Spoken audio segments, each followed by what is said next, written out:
Dr. Raymond, who needs no introduction. He's actually a core council member here, and wow, very, very talented individual, speaker, sign language magician. Sign language magician. Yes, he's putting on his Superman cape. We've been having this running debate all week about whether size matters. And he believes that size matters not. So that is his topic. Please welcome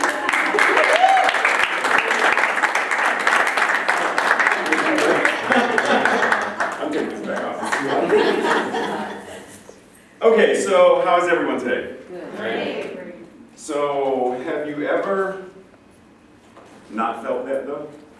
Yes. Have you ever had those moments when you just feel like, the more I try to do this thing to be happy, to be joyful, to feel love, the more I aim for it, the more I move towards it, the further from it I seem to be.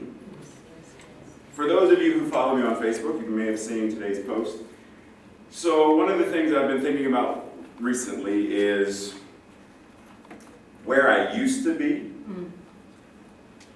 and where I am now. And what was the bridge that got me there? So I was thinking, 1980, I was 14, and this amazing movie called The Empire Strikes Back came out. And I had already fallen in love with this concept of the Force. You know, 3 steps back. I grew up as an abused child, for those who do not know.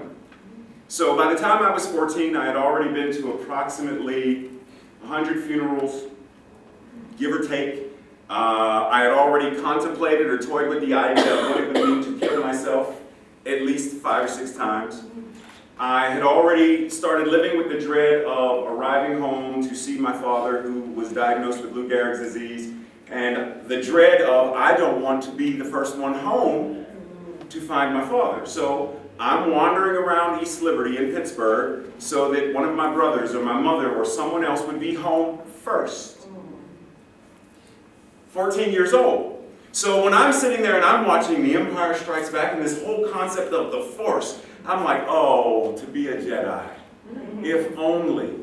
And there's this one particular scene where Yoda, are you familiar with Star Wars? Yes. Is there anyone in here who is not? Because if you raise, I'm telling you now, if you raise your hand and tell me you're not familiar with Star Wars, as soon as service is done, we're going out and we're having a marathon. Just so you know. And be prepared because there are 7 episodes.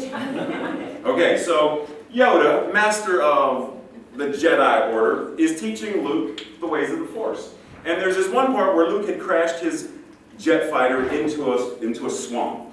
And Yoda is teaching him how to use the Force to raise it out of the swamp. So Luke is like, and it starts to move, and the water bubbles, and it starts to move, and it raises a little bit, and then it sinks even deeper.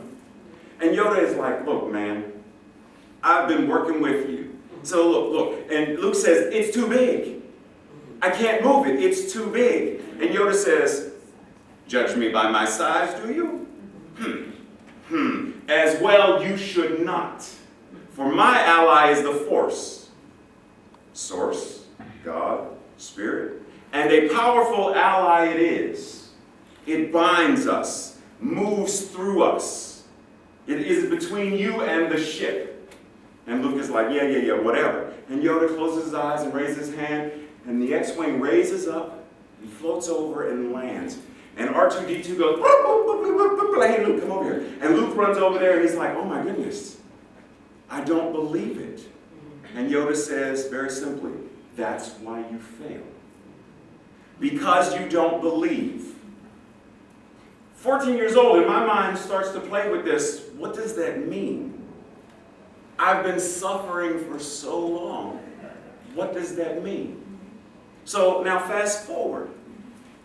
Several years later, I'm then introduced into this thing called New Thought, after having been a fundamental Christian for quite some time.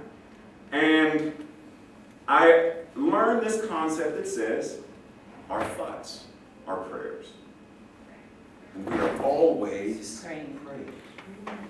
Not sometimes, but all the time. Every thought that I'm sending out. So then I started to say, whoa. If that's true, then what am I praying about? What am I sending out into the universe? If there's this thing called the law of attraction that says the universe is a receptive soil, that the seeds that I plant, it will take. Because the earth doesn't say, whoa, we're not doing tomatoes this year. It takes the seeds. If I change it and say I want to do carrots, the soil says, come on. And then by the laws of nature, the laws of spirit, it will grow it. So what was I thinking? How awful I was. Not how awful life was.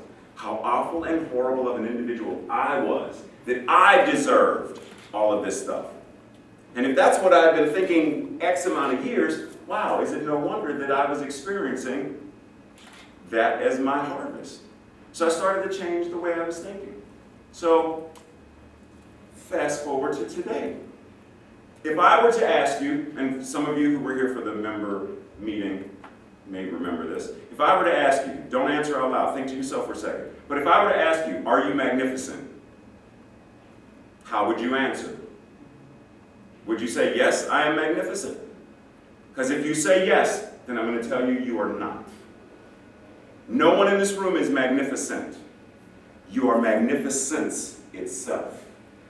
Because if source is all there is, and you are showing up as it is showing up as you, in you, through you, and throughout all of creation, source, God, whatever you want to call it, isn't loving. It's love itself. And if it is love itself, then what is it going to express but love? But if it's loving, then we think of, well, if someone's loving, then they can be unloving. But if you are the thing itself, you cannot not be what by nature you are. So no, you are not magnificent. You are magnificence personified. And as magnificence personified, then the things you do are magnificent. The way you meet and greet the world is magnificent. But it's because of who and what you are, period. As source, as love, as God showing up. So right now, what are we talking about in the yearly theme? A world that works for everyone, right? Yes. You got that awfully quiet on me. I'm going to have Khadijah come back and start singing again this week.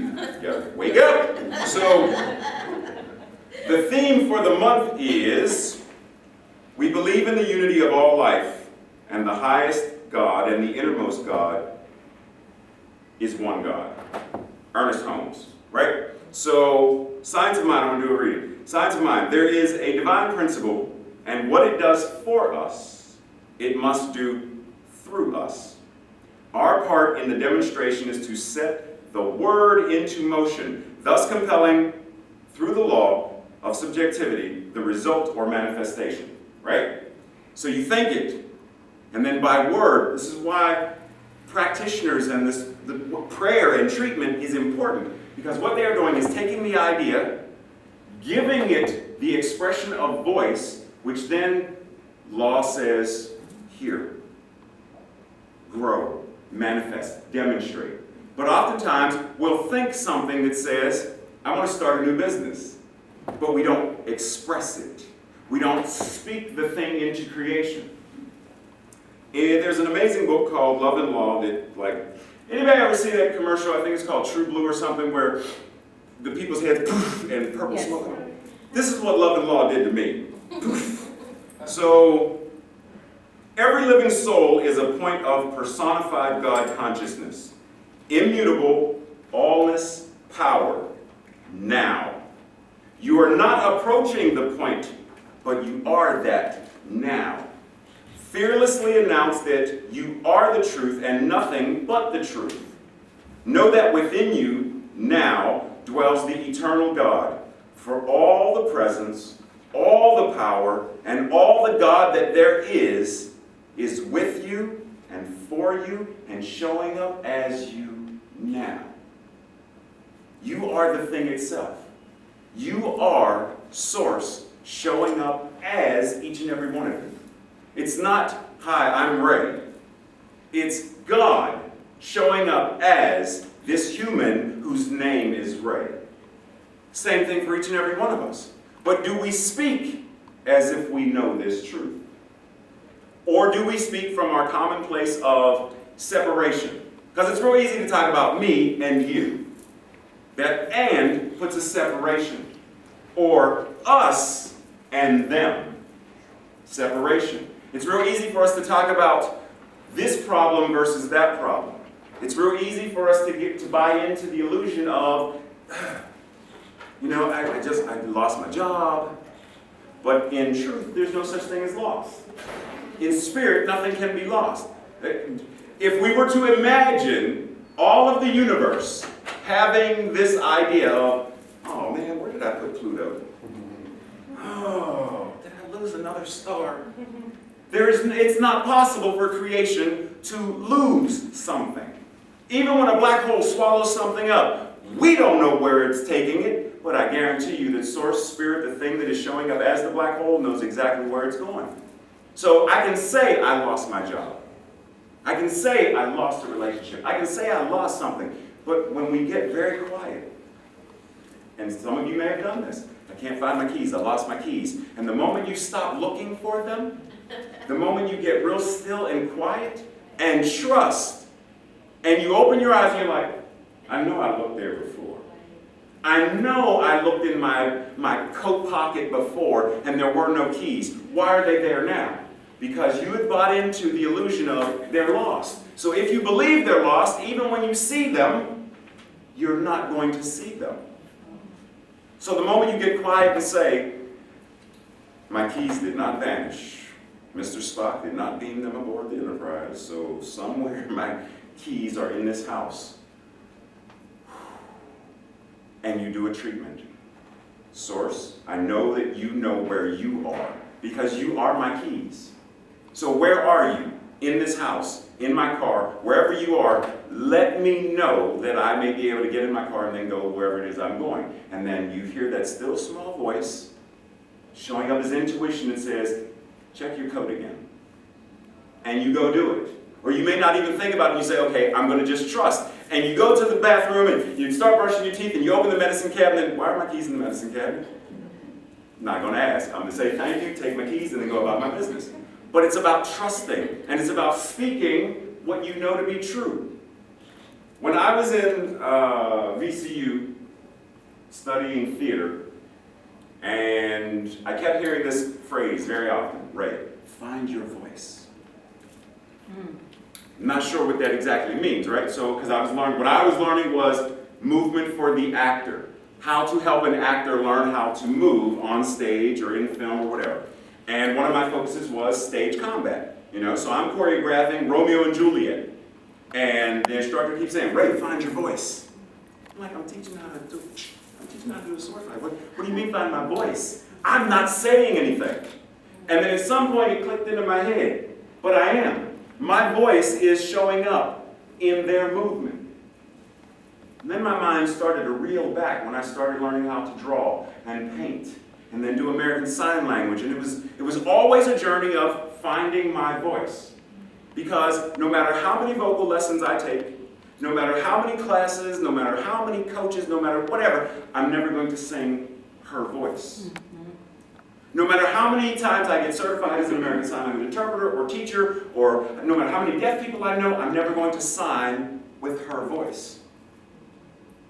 Even though it's not a voice, it's a voice. It's never going to be mine. Each of us has our own unique voice. We have unique fingerprints, but we are not individual, we're individualized manifestations of creation, right? But do we speak that into creation? Do we announce that I know that I know that I know? Every now and then I think back to my fundamental Christian days, right?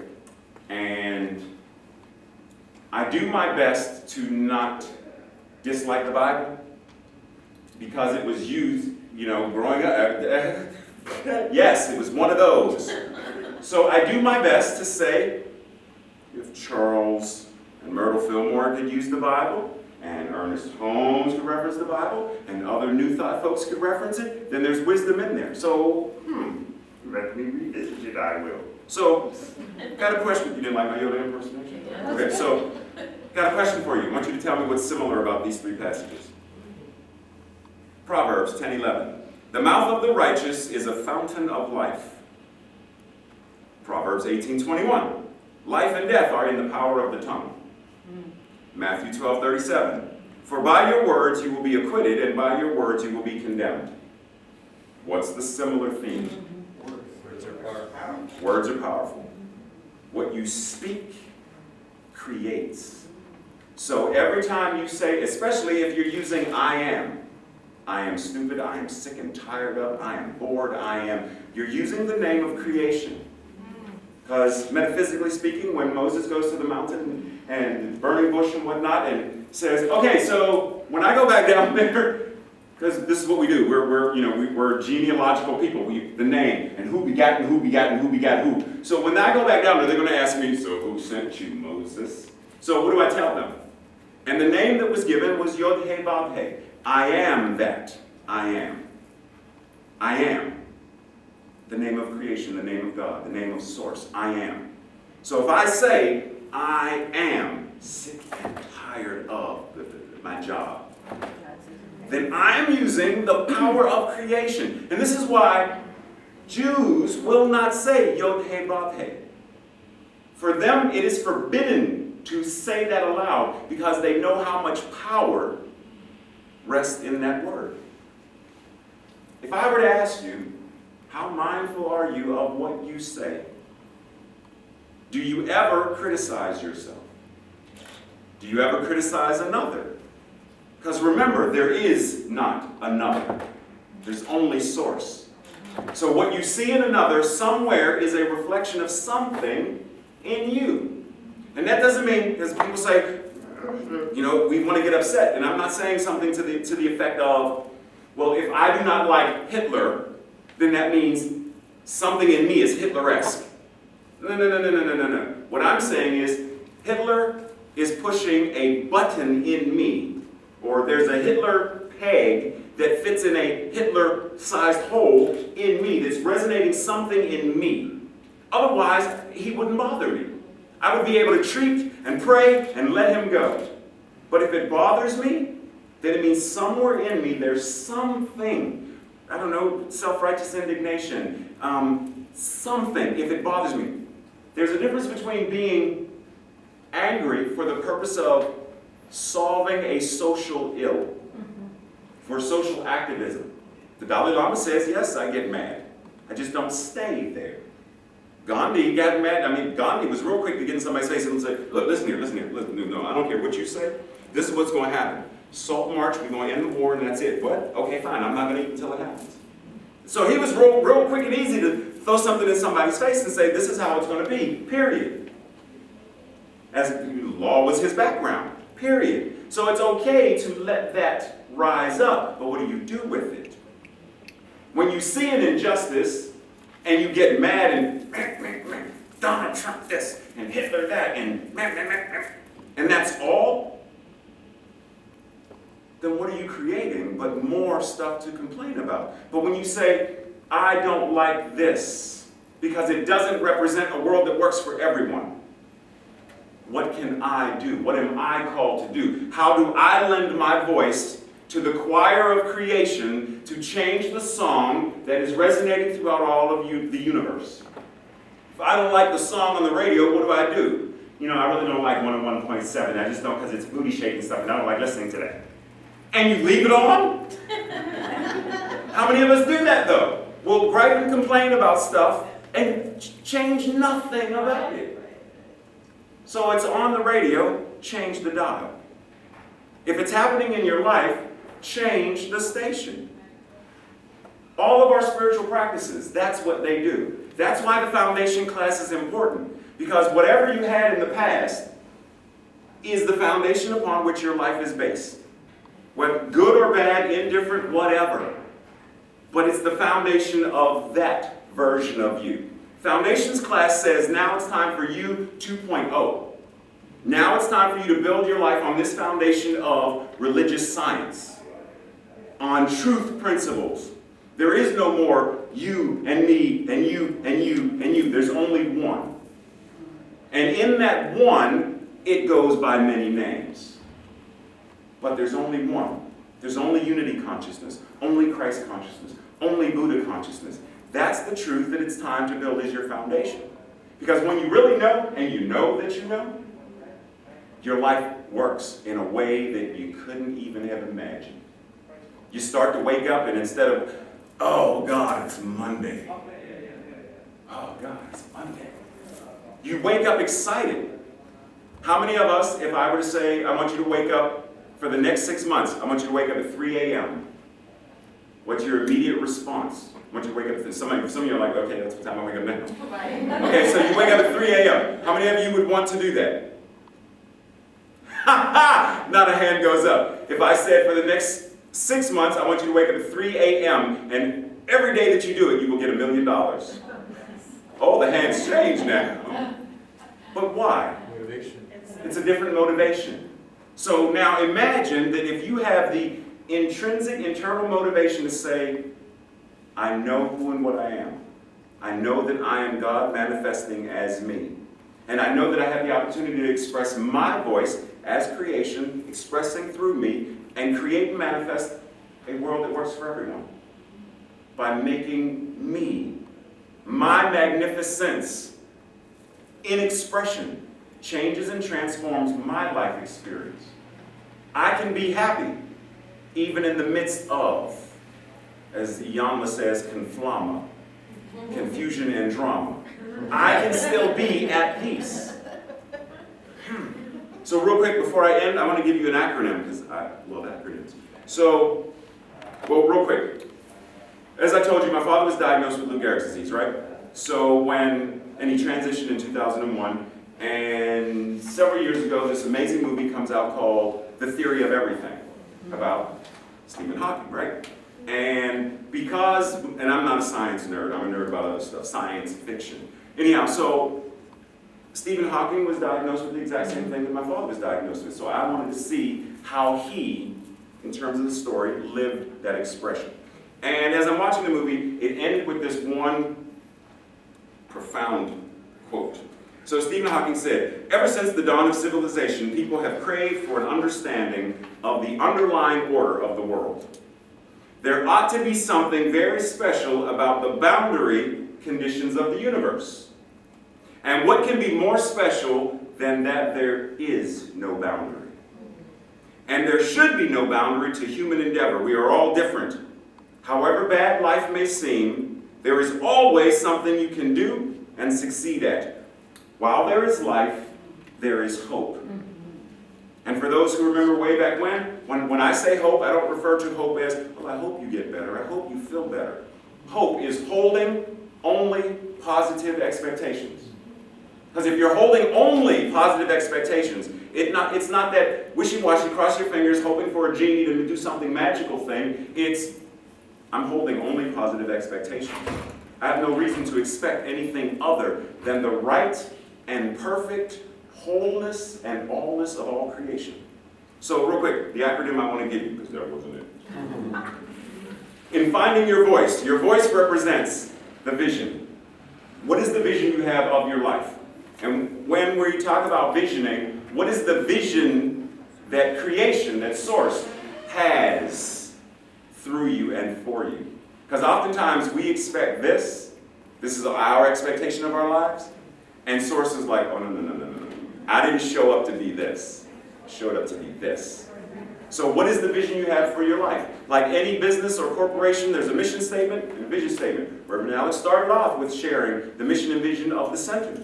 Do you have a vision and mission for your life? If you cannot see it, you cannot be it. So what is the vision you have for your life? Oh, Odyssey. Life is an adventure. It is meant to be a hero's adventure, a hero's journey. Stop trying to avoid the Cyclops. Stop trying to avoid Medusa. Stop trying to avoid the Wicked Witch in The Wizard of Oz. Each of these obstacles serves a purpose for our evolution. Don't run from them. Face them head on. Be like Perseus. Get the sword, get the shield, get the golden fleece, and go do what you got to do. Get on the yellow brick road and go. Meet some friends along the way. Sing and dance. Click your heels and wake up. Embrace the journey. That's the whole purpose of it. Inspired. What makes you wake up excited to live your life? I already know that somebody always wakes up. I'm not going to say who, but I would guarantee that 99.9% of the time, somebody in this room wakes up with a song in their mind and their heart on the tips of their tongue. I'm not going to say who, but somebody in this room who brought a drum with her probably wakes up like that. The practitioners wake up ready to serve. There's something about being able to take prayers and speak truth over them, knowing the truth for each and every card that's in the box. So what really inspires you? You know, when we look at the origin of inspired, in spiritus, to be in spirit, to have spirit be in you and moving through you and from you and throughout all of creation. What gets you going? What makes your toe want to tap? What makes you want to dance? What makes you want to sing? Find it and do it. Stop being an old fuddy-duddy who has to be, but I'm told I'm supposed to be an adult. I have to go make the donuts. If you got to make the donuts, then eat a couple of them and enjoy it. If you can't enjoy life, then I mean, isn't it meant to be enjoyed? Why couldn't life be an amusement park? There are things in the amusement park I don't like. I don't like the Ferris wheel. It doesn't do much for me. But that roller coaster, I'm all about it. Even though I know, I've been on it 12 times, but I know the moment I strap it, it's like, oh, and click, click, click, click, click, oh. I know what it's like, and I'm still terrified. But it's not terrified to the point where I don't want to do it, because otherwise I wouldn't have gotten in it. Because I know that once I hit this point, click, click, click, click, I feel like I'm flying. That's what it's like to be inspired. Find that thing. C, create and celebrate. You're not simply just merely whatever, a co-creator. Because we use that often. We're co-creating with God. So if Khadijah and I sit down and we are co-writing a song, then it's two of us. There isn't you and God. So when you say co-create, this goes back to what I said about language. When we talk about co-creating, am I thinking me and God? Or am I thinking me as God creating? It's really important to be mindful of. It's me creating. God creating through me. Not just me and God creating. So find something and create. Create community, create relationships, create music, create art. Create something that is your form of expression. That could be a meal, it could be a meeting, it could be a ministry, it could be any kind of thing, but it's you creating it, knowing that what I'm creating is serving others. The songs serve the community and uplift. The meal serves the body and nourishes. So whatever it is you're creating should benefit and serve somebody. And then celebrate. If you're not celebrating every day something, then it's sort of kind of a day that just sort of slipped by. Find something to rejoice about. I don't care how small, because remember, size doesn't matter. That little bit of something that you say, yes, and celebrate and dance like nobody's watching. The universe says that one seed can now become an entire orchard. Celebrate. And then lastly, E, embrace both your humanity and your divinity. There are two sides to us, yin and yang, divine masculine, divine feminine, our ego, our personality. There's all these different aspects. Embrace the human side that feels the grief, that feels the pain, that feels the sadness, that feels the depression, that feels the shadow, that feels the anger, embrace it. You're meant to feel it. But don't deny it, because oftentimes we get to that place where we want to each be the Pope of religious science and be, yes, yes, bless you, my child. Yes. We want to be holier than thou, and because we don't want to deal with this stuff. We want to be above it. We want to become so enlightened that it doesn't stick to me. That doesn't happen until we return to spirit, meaning we shed the body.